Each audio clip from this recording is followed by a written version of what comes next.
So you mentioned there about like camaraderie with the guys. How important is it to have a support system on and off the pitch? Yeah, I think it's everything. When I was younger, I probably took on too much myself.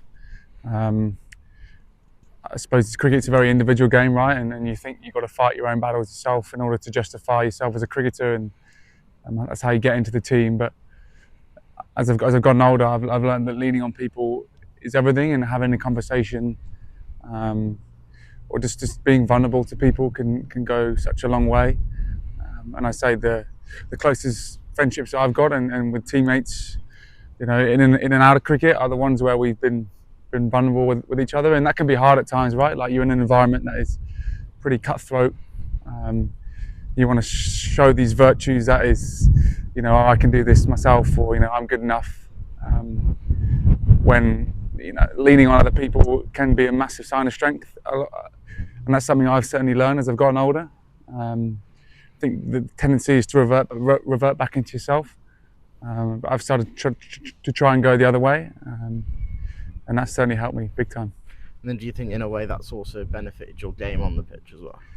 Yeah, I'd say so. I think, cast my mind back to my debut or games where you're under the pump, and there's a lot going on inside, and having someone at mid-off, someone like Dees as captain, or an experienced bowler like Quinny, or someone you can lean upon, and they know you really well, and they can calm you down and just give you sound advice. It would be easy to just sit there and just go, I'm going to speak to no one and see where it takes me. But I think leaning on your teammates, that ultimately they make you a better cricketer and they make you a better person. Does that sort of then build up sort of your skills that you can transfer between the both, so like resilience and just sort of staying in a more positive mindset, sort of, really? Yeah, I'd say so. Listen, I think resilience can mean different things. I think the obvious example of resilience would be to be like, take on a lot of hardship and deal with it, and then just keep putting one foot in front of the other. And I think there is some truth in that, but I think resilience to me can look like a lot of things. I think resilience can be reaching out to people to say you are struggling. Resilience can be actually reaching out to other people that they're struggling, and then they're not offloading that to anyone else. It definitely makes you a more resilient person in cricket, and I think it's a word that's thrown around a lot. I think it certainly can be applied in different ways.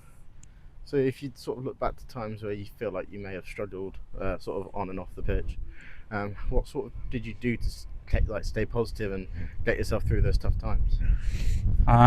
It's a good question. I think the short answer is just to keep doing, and what I mean by that is that it's easy to sit there and feel sorry for yourself and go introverted and take things on my shoulders and remove yourself from social situations and feel embarrassed or feel emotions like that. But you have to force yourself to get out there and speak to people.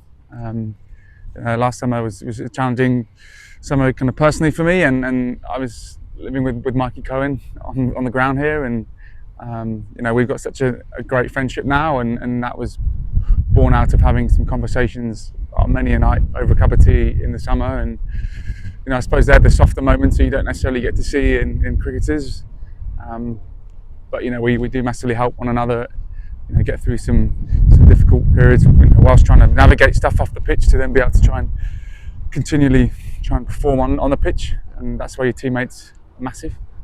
And then if you should have one sort of message or piece of advice you'd give to young people, but particularly young athletes who are trying to come up through the ranks, what would that be? It's similar to what we're saying. I think just to talk, lean on your friends.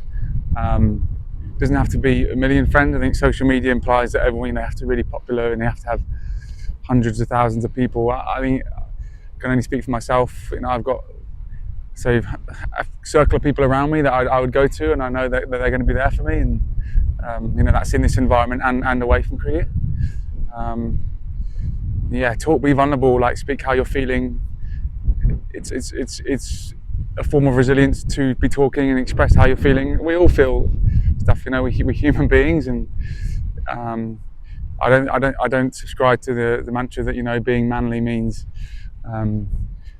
showing no emotion and just getting on with it. And I think there's a time and place for that, but in the same breath there's also a time and place for showing emotion, expressing how you feel, being vulnerable, being there for your friends, and